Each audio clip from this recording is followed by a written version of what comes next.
ಎಲ್ರಿಗೂ ನಮಸ್ಕಾರಗಳು. ವಿಶೇಷವಾಗಿ ಇವತ್ತಿನ ಕಾರ್ಯಕ್ರಮಕ್ಕೆ ತಾವುಗಳೆಲ್ಲರೂ ಕೂಡ ನಿಮ್ಮ ಸಂಗಡ ವೇದಿಕೆ ಮೇಲೆ ಇರ್ತಕ್ಕಂಥವ್ರು ಕೂಡ ಇದೊಂದು ಗಂಭೀರವಾದಂಥ ಕಾರ್ಯಕ್ರಮ ಅಂತೇಳಿ ಸ್ವಪ್ರೇರಣೆಯಿಂದ ಭಾಗವಹಿಸಿರ್ತಕ್ಕಂಥದ್ದು. ಹೌದಾ? ಸ್ವಪ್ರೇರಣೆಯಿಂದ ಭಾಗವಹಿಸಿರ್ತಕ್ಕಂಥದ್ದು. ಈಗ ತಾನೇ ನಾನು ಮತ್ತು ವೈಯಕ್ತಿಕವಾಗಿ ಧನ್ಯವಾದಗಳನ್ನ ಸಮರ್ಪಿಸ್ತೇನೆ. ಎಲ್ಲಿ ಕಾನೂನಿನ ಜ್ಞಾನ ಸಾಧ್ಯ ಆಗಿರ್ತದೋ ಅಲ್ಲಿ ವ್ಯಕ್ತಿತ್ವ ಗಟ್ಟಿಯಾಗಿರ್ತದೆ, ನ್ಯಾಯಕ್ಕಾಗಿ ಹಂಬಲಿಸ್ತದೆ, ನ್ಯಾಯವನ್ನ ಪಡ್ಕೊಳ್ಳಿಕ್ಕೆ ಚಳುವಳಿ ಮುಖಾಂತರ ಭಾಗಿಯಾಗ್ತಾನೆ ಎನ್ನುವುದರ ಸ್ಪಷ್ಟ ಸಂಕೇತ ನಾವು ಇಲ್ಲಿ ನೆರೆದಿರ್ತಕ್ಕಂಥ ತಾವುಗಳು ಮತ್ತು ಇಲ್ಲಿ ವೇದಿಕೆ ಮೇಲಿರ್ತಕ್ಕಂಥವ್ರು. ಹಾಗಾಗಿ ಎಲ್ಲರನ್ನೂ ಕೂಡ ಈ ಚಳುವಳಿಯಲ್ಲಿ ಭಾಗಿಯಾಗಿರೋದಕ್ಕೆ ನಾನು ಪ್ರೀತಿಯಿಂದ ಅಭಿನಂದಿಸ್ತೇನೆ. ಅಣ್ಣಯ್ಯ, ಸ್ವಲ್ಪ ಇಲ್ಲಿ 3 ಜನ ದಾರ್ಶನಿಕರ ಭಾವಚಿತ್ರಗಳನ್ನಿಟ್ಟು ಅವರಿಗೆ ಪುಷ್ಪ ನಮನವನ್ನು ಸಲ್ಲಿಸಿದ್ದೀವಿ. ಮಹಾತ್ಮ ಗಾಂಧೀಜಿ ಅಹಿಂಸಾ ಚಳುವಳಿಯ ಸತ್ಯಾಗ್ರಹದ ನೇತಾರರು, ಜಗತ್ತಿಗೆ ಅಹಿಂಸಾ ಸೂತ್ರವನ್ನು ಕೊಟ್ಟಂತವರು, ಸತ್ಯಾಗ್ರಹದ ಪರಿಕಲ್ಪನೆಯ ತುಂಬಿಕೊಟ್ಟವರು. ಗಾಂಧಿಯನ್ನ ಇಟ್ಕೊಂಡು ನಾವು ಈ ಚಳುವಳಿಯನ್ನು ಮಾಡ್ತಿದ್ದೇವೆ. ಸಂಗಡ ಈ ರಾಷ್ಟ್ರ ಹೇಗೆ ಸಾಗಬೇಕು, ಈ ರಾಷ್ಟ್ರದ ಪ್ರತಿಯೊಂದು ಪ್ರಕ್ರಿಯೆಗಳು, ಚಟುವಟಿಕೆಗಳು ಎಲ್ಲ ಕ್ಷೇತ್ರದಲ್ಲಿ ಹೇಗೆ ಸಂವಿಧಾನ, ನಾವೆಲ್ಲ ಇಲ್ಲಿ ನೆಲೆ ನಿಂತು ಮಾತಾಡಲಿಕ್ಕೆ ಸಂಗಡ ಆ ಸಂವಿಧಾನದಲ್ಲಿ ಬಹಳ ಸ್ಪಷ್ಟವಾಗಿ ಸರ್ ಹೇಳಿದ್ರು, ಮೂಲಭೂತ ಹಕ್ಕು 19ನೇ 1B ಪ್ರಕಾರ ಅಂತೇಳಿ. ಅದೇ ರೀತಿ ಬದುಕುವ ಹಕ್ಕು ಕೊಟ್ಟದೇನನ್ನ ಈ ಡಿಸಿಗೆ ಹೇಳಬೇಕು.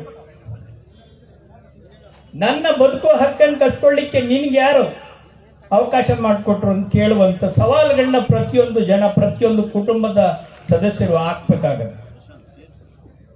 ಹಾಗೇನೆ ಒಂದು ಚಳವಳಿ ಅಂದ್ರೆ ಹೇಗಿರಬೇಕು, ಅದು ಹೇಗೆ ತನ್ನ ಆಯಾಮಗಳನ್ನ ಇಟ್ಕೊಂಡು ಹೋಗ್ಬೇಕು ಅನ್ನೋದ್ರ ಬಗ್ಗೆ ಪ್ರೊಫೆಸರ್ ನಂಜುಂಡಸ್ವಾಮಿ ಅವರು ನಮಗೆಲ್ಲ ಮಾರ್ಗದರ್ಶನ ಮಾಡಿ ಹೋಗಿದ್ದಾರೆ. ಈ 3 ದಾರ್ಶನಿಕರ ಸಂಗಡ ನಾನು ಮೊದಲೇ ಹೇಳ್ದಂಗೆ ಮತ್ತೋರ್ವ ದಾರ್ಶನಿಕರು ಸರ್ ಸಂತೋಷ್ ಹೆಗ್ಡೆ ಅವ್ರನ್ನ ನಾವು ಇಲ್ಲಿ ಇರಿಸ್ಕೊಂಡಿದ್ದೀವಿ. ಕಾರಣ ಅಷ್ಟೇನೆ,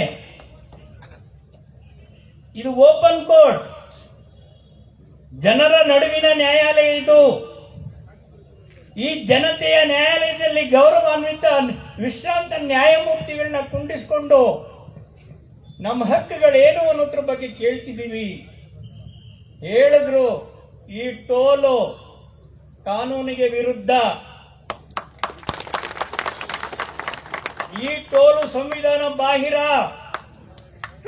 ಇಡೀ ಭಾರತ ಭೂಮಿಗೂ ನಮ್ಮ ತಾಳ್ಮೆಯ ಪರಿಶೀಲನೆ, ನಮ್ಮ ಸಿಟ್ಟು ಕೋಪಗಳನ್ನ ಅಣಕ ಮಾಡ್ಲಿಕ್ಕೆ ಹೊಂದಿರತಕ್ಕಂಥದ್ದು ಟೋಲು.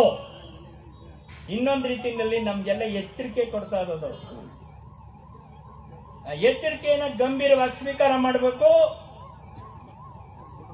ಟೋಲ್ಸ್ ಕಟ್ಟಬೇಕಾದ್ರೆ ನಾವೆಲ್ಲ ರೈತರು ಭೂಮಿನಲ್ಲಿ ಬೆಳೆ ಒಡ್ತೀವಿ. ತಾವು ರೇಷ್ಮೆ, ಟೊಮೊಟೊ, ತರಕಾರಿ, ಮಾವು, ತೆಂಗು, ಹೌದಲ್ವಾ? ಉದಾಹರಣೆ ಒಂದೇ ಒಂದು ಉದಾಹರಣೆ.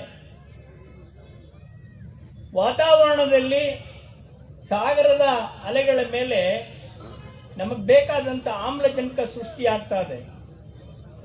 ನಿಮ್ಮ ಹೊಲದಲ್ಲೂ ಕೂಡ 1 ಎಕರೆ ರೇಷ್ಮೆ ತೋಟ ಇದ್ರೆ, ಮುನ್ರಾಜ್ ನೆನ್ಪಿಟ್ಕೊಳ್ರಿ, 1 ಎಕರೆ ರೇಷ್ಮೆ ತೋಟ ಇದ್ರೆ 1 ಬೆಳೆ ಕಟಾವು ಮಾಡಿದ್ರೆ 1640 ಲೀಟರ್ ಆಮ್ಲಜನಕ ಸೃಷ್ಟಿ ಆಗ್ತಾ ಇದೆ, ಉತ್ಪಾದನೆ ಮಾಡಿಕೊಡ್ತಿದ್ದೀರಿ.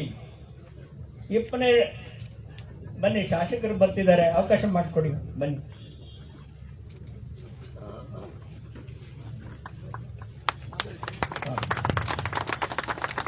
ಬಹಳ ವಿಶೇಷವಾಗಿ ಈ ಒಂದು ಸಾರ್ವಜನಿಕರ ಕಾರ್ಯಕ್ರಮ, ಈ ಕಾರ್ಯಕ್ರಮದಲ್ಲಿ ನಾನು ಭಾಗಿಯಾಗ್ತೀನಿ ಅಂತೇಳಿ ಅವರು ಕೂಡ ಸ್ವಪ್ರೇರಣೆಯಿಂದ ಇವತ್ತಿನ ಈ ಚಳವಳಿ ಕಾರ್ಯಕ್ರಮದಲ್ಲಿ ಭಾಗಿಗಳಾಗಿದ್ದಾರೆ. ಸೋಮಶೇಖರ್ ಅವರು ಕೂಡ ನಿಮ್ಮೆಲ್ಲರ ಪರವಾಗಿ ಪ್ರೀತಿಯಿಂದ ಸ್ವಾಗತವನ್ನು ಬಯಸಿದ್ದೇನೆ. ನಾನು ಇನ್ನೊಂದೆರಡು ನಿಮಿಷ ಅಷ್ಟೇ. ಬದುಕುವ ಹಕ್ಕು ಎಲ್ಲಿ ನಮಗೆ ಲೂಟಿ ಆಗ್ತಿದೆ, ಅನ್ಯಾಯ ಆಗ್ತಿದೆ, ತಡೆ ಆಗ್ತಿದೆ ಎನ್ನುವಂಥದ್ರ ಬಗ್ಗೆ. ಒಂದು ಬೆಳೆ ಟೊಮೊಟೊ ಬೆಳೆದ್ರೆ, ಉದಾಹರಣೆ ಹೇಳ್ತಿದ್ದೀನಿ ನಾನು, ನೀವು ನೆನ್ಪಿಟ್ಕೊಳ್ಳಿ. ಯಾಕೆ ಈ ವಿಷಯಗಳನ್ನ ಪ್ರಸ್ತಾಪ ಮಾಡ್ತಿದ್ದೀನಿ ಅಂದ್ರೆ ಬಹಳ ಮುಖ್ಯ. ಒಂದು ಬೆಳೆ ಟೊಮೊಟೊ ಬೆಳೆದ್ರೆ 6 ತಿಂಗಳು ಅಂತ ಇಟ್ಕೊಳ್ಳಿ. 10 ಟನ್ ಟೊಮೊಟೊ ಬೆಳೆದ್ರೆ ನೀವು 2 ಟನ್ ಆಮ್ಲಜನಕವನ್ನ ಈ ಪರಿಸರಕ್ಕೆ ಉತ್ಪಾದನೆ ಮಾಡಿಕೊಡ್ತಿದ್ದೀರಿ. ಯಾರೋ ಲೆಕ್ಕ ಹಾಕಿಲ್ಲ ಇಲ್ಲಿ ಗಂಟ. ಒಬ್ಬ ರೈತರ ಮಗ ವಿಜ್ಞಾನಿ ಲೆಕ್ಕ ಹಾಕ್ತಾನೆ, ನಮ್ಮ ಆಮ್ಲಜನಕಕ್ಕೆ ಕಟ್ಕೊಡಪ್ಪ, ಬೆಲೆ ಕಟ್ಕೊಡಿ, ನಿಮ್ಗೆ ಟೋಲ್ ಕೊಡ್ತೀವಿ, ನಿಮ್ಗೆ ಬೇಕಾದಂತ ಉದ್ಧಾರಗಳಿಗೆ ಮಾಡ್ಕೊಳ್ಳಿಕ್ಕೆ ಅನುಕೂಲ ಮಾಡಿಕೊಡ್ತೀವಿ. ನಾವು ಉತ್ಪಾದನೆ ನಮ್ಮ ಬೆಳೆ ಮುಖಾಂತರ ಉತ್ಪತ್ತಿ ಮಾಡ್ತಾ ಇರ್ತಕ್ಕಂಥ ಆಮ್ಲಜನಕಕ್ಕೆ ಕಿಮ್ಮತ್ ಕಟ್ಕೊಡಿ. ಅವತ್ತು ನನಗೆ ಜೇಬು ಗಟ್ಟಿ ಇರ್ತದೆ. ನನ್ನ ಜೇಬು ಬಹಳ ತೂಕ ಇದ್ದಾಗ ನಾನು ಈ ಟೋಲ್ ಲೆಕ್ಕ ಇಲ್ಲ ಕಟ್ಬಿಟ್ಟು ಹೋಗ್ಬೋದು.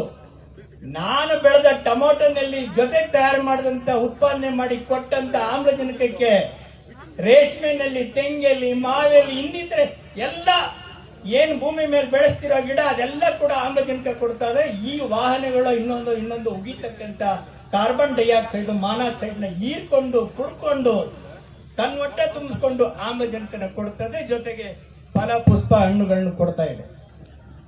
ನನ್ನ ಆಮ್ಲಜನಕಕ್ಕೆ ಬೆಲೆ ಇಲ್ಲ ಅನ್ನೋದಾದ್ರೆ ನಾನು ಈ ಟೋಲ್ ಯಾಕ್ರಿ ಕಟ್ಟಬೇಕು? ಅದು ಸಂವಿಧಾನ ಬಾಹಿರವಾದಂಥದ್ದು.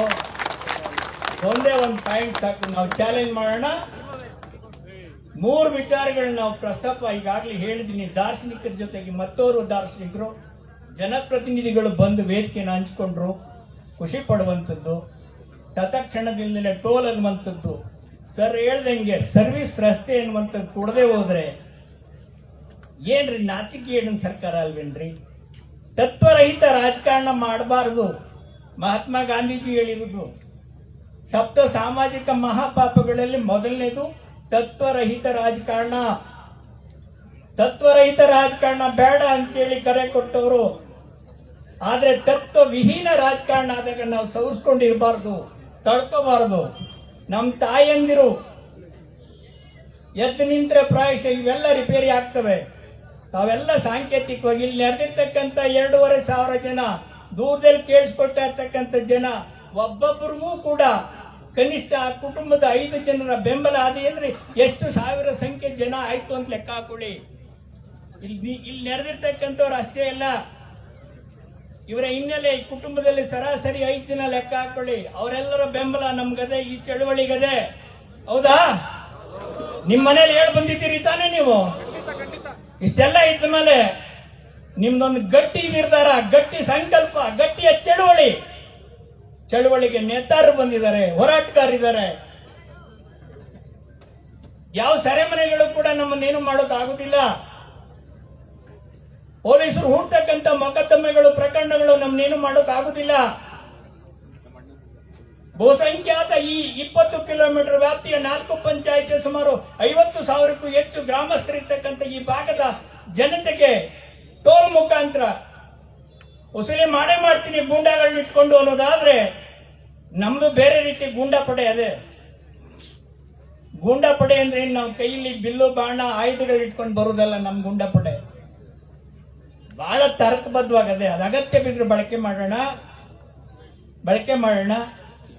ದಯಾನಂದ್ DC ಮೀಟಿಂಗ್ ಕರೆದಾಗ ಹೇಳಿದ್ರಲ್ರಿ, ನನಗೂ ನೋವಾಗ್ತಿದ್ಯಪ್ಪ, ನಾನು ರೈತನ ಮಗ, ನಾನು ಈ ಕೇಣಿ ರಸ್ತೆನಲ್ಲಿ ಹೋಗ್ಬೇಕಾದ್ರೆ ಸುಂಕ ಕಟ್ಟದ ಬಗ್ಗೆ ಬಹಳ ನೋವಾಗ್ತದೆ, ನನಗೆ ಬಹಳ ಕಣ್ಚರಿಸದೆ ಅಂತೇಳಿ ಹೇಳಿ ಇದನ್ನ ಖಂಡಿತ ನಾನು ತಡಿತೀನಿ ಅಂತಕ್ಕಂಥ ಭರವಸೆಯನ್ನು ಕೊಟ್ಟು ಕಳಿಸಿದ್ರು DC, ಹಿಂದಿನ DC ದಯಾನಂದ್. ಈಗಿನ DC ಯಾವ ಊರು ಕೇಳಿ ಹೋಗೋಣ, ಅವ್ರ ಮನೆ ಹತ್ರ, ಅವ್ರ ಅಪ್ಪನಿಗಾದ್ರೂ ಹೇಳೋಣ, ಒಂದ್ಸಾರಿ ಅವ್ರ ತಾಯಿಗಾದ್ರೂ ಹೇಳೋಣ. ನನ್ನ ಬದುಕುವ ಹಕ್ಕನ್ನ ಹಾಳು ಮಾಡ್ತಿದ್ದಾನಪ್ಪ ನಿನ್ ಮಗ, ನೀನಾದ್ರೂ ಕಿವಿಲಿ ಉಗ್ದೇಳಪ್ಪ ಅಂತ ಹೇಳೋಣ. ಆ NHA ಯಾರವನು ಪ್ರಾಜೆಕ್ಟ್ ಡೈರೆಕ್ಟ್ರು ಏನ್ರಿ ಅವರು ಏನ್ರಿ ಮಾಡ್ತಾರೆ, ಏನ್ರಿ ತಿಂತಾರೆ ಅವ್ರಿಗೆ? ಜಯಕುಮಾರ್ ಅನ್ನೋ ವಿಜಯ್ ಕುಮಾರ್ ಅನ್ನೋ ಏನ್ರಿ ಅದು? ದಾರಿದ್ರ್ಯದ ನಡವಳಿಕೆಗೆ ಮುಂದಾಗಬಾರ್ದು.